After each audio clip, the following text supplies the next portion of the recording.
But I think there's a video of her at our meeting, so you might even try that. And but Sheila, we appreciate all you do, and thank you for being a truth seeker.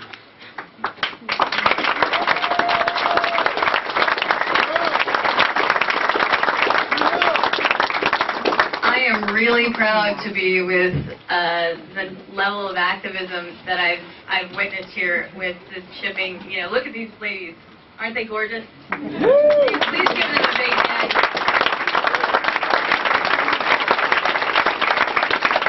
And I doubt I can outdo myself with all of this. Thank you for coming to Brave New Books tonight. I am the, 511 campaigner for the opposition against Real ID. And I'm here to speak just briefly about what kind of dangers we all face with the Real ID. So we're all here tonight because we're exploring problems with the prolific use of RFID technologies here in Texas as identity solutions. And it's just not working out. In my work here in Texas, we've discovered that DHS has already tried and failed the RFID technology at the border in an experimental run with the U.S. visit program at the borders. The use of biometric data storage and microchip or magnetic strip technologies is just as big brother today as it was when they released the regulations in January of 2008. It is not safe to say that RFID for government identity is an appropriate use of taxpayers in Texas. It's a waste of our money, and anything else is an understatement. Texas has kicked the can down the road till 2010 on enhanced driver's licenses. Most recently, the Vice Chair of Appropriations, Raymond Pena, we can thank, has spurned the Department of Public Safety's request for funding on Real ID programs. So you may thank him for that. Thank you. That buys us a year on driver's licenses. However, the incremental application of RFID is going into the transportation worker identity credential, where they are now biometrifying the faces of mule skinners in tourist trades. They are going into our homes through our pets. They are going into our passport, where a 15-year record of your internal travel is kept no matter what you have done. In June of 2009, the Western Hemisphere Travel Initiative's demand for biometrics for travel will increase, starting with backscatter machines at airports. It's not law, but it is policy. With this much silent struggle for private sovereignty versus the belligerence of a corporatized entitlement, and these tech companies do have a lot of entitlement issues on your money. You have a choice, win or lose.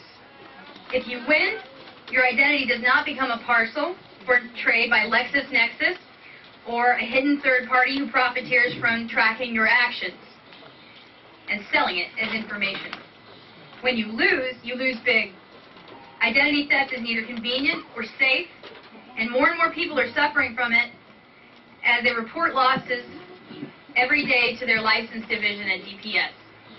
So we have enemies in this struggle: black market identity theft rings, corporate complicity, seeking no-bid contracts with the government, regardless of the risk to consumers, and the apathy of those who are seeking the highest bid. These are the same people who call your right to privacy immigration, skewing the issue so that Texans are misled by an immigration carrot they will never have in their grasp to their satisfaction with Real ID regulations.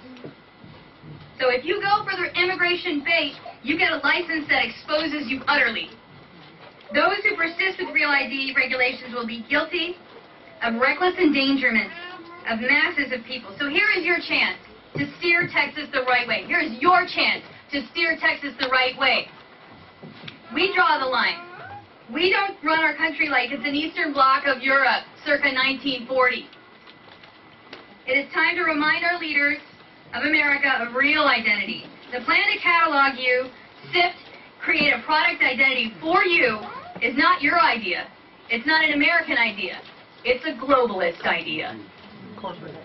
Please don't concede to a place in your consciousness where you believe the policy generators who put Real ID in place aren't looking for a way to save it. They are.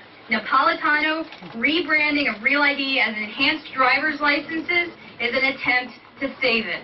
You must resolve that this is not your life before there is an end to RFID. Before there's an RFID reader on every street corner, every shopping center in your neighborhood. The work of the 511 campaign is to help introduce legislation, a concurrent resolution disowning the Federal Real ID Act on the basis of privacy, identity security, and personal sovereignty. We've had some success calling up the 10th Amendment with HCR 50, and it's now in committee as of recently. However, we won't rest until we know for sure that Texas has opted out of this voluntary, unfunded mandate. It is voluntary. No matter what they say, it's voluntary. You do not have to comply with the Real ID Act. Yeah.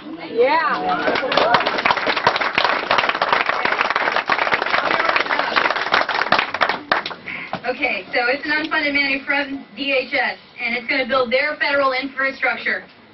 So you've got to say no to any finance to bring any of these regulations to fruition. It's your job. It's your job. So we want you to join us in action to stop enhanced driver's licenses in Texas by calling or visiting your legislators. We encourage you to do what is necessary.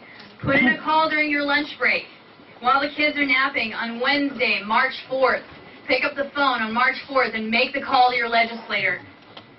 On March 5th, some people are going to take off some time from work and go to Austin Capitol right up here, very close to Brave New Books, and we're going to go together and we're going to say, I'm sorry, this isn't for us. Not for Texas, no thank you. And then take some time to visit your district. If you can't do that, if you can't go with us to the Capitol, it's still okay. Maybe you can, go out on the 6th and visit your district office if you don't live in Austin. Because it's okay. You can use the phone and you can go to your district office. It's closer. Nothing in government of any worth happens without you. So no one will stand up for your identity like you, but the 511 campaign is here to stand with you when you do. So, solidarity against RFID, the Western Hemisphere Travel Initiative, and the Real ID Act of 2005, we're here for you. So thank you for your time this evening. I look forward to taking questions later along with the rest of these fine women. And I would love to co-introduce Katherine Albrecht, everyone. Katherine Albrecht!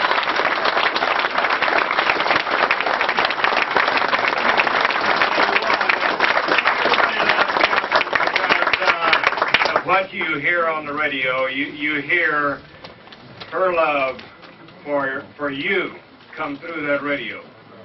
And it's just great to have these ladies here that are doing so much and that are so convicted to the cause. And especially Sheila, that's a tough act to follow, but I think Katherine can do that. But Katherine, we thank you for coming here. She is the author of Spy Chips and has been working the chip game first basically from privacy, but now it's escalated up to a full big forest fire, right? Thank you.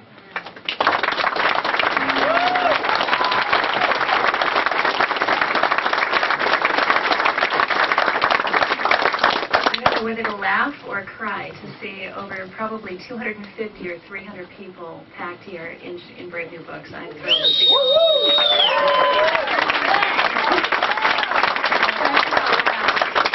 Great, now let me scare you for a minute. When you walked in, there was nobody at the door checking your ID. Right? Look around. How many people in this room do you actually know? I'm looking around, I know maybe 5 or 6 of you. I probably know a lot of you by voice as callers to my radio program. I probably know a lot of you by email. People send me all sorts of interesting stories, and I feel like I have a lot of friends here in Austin. But when I look around this room, you are known to me by your love of liberty, but you're not known to me by name. And I like it that way. There are a lot of people out there who would very much like to know every single person in this room and would very much like to create a dossier on every single one of you and know where you leave and where you go to when you leave here this afternoon and how you get there and in which car you travel and what the license plate number on the back of that car is and who your fellow passengers are in that car. There are people who'd like to know where you go to dinner tonight when you leave here. There are people who'd like to know what books you buy or maybe what books you pick up off the shelf and peruse while you're here in Brave New Books. Let me ask you something. I want you to, let me have you go with me on a little futuristic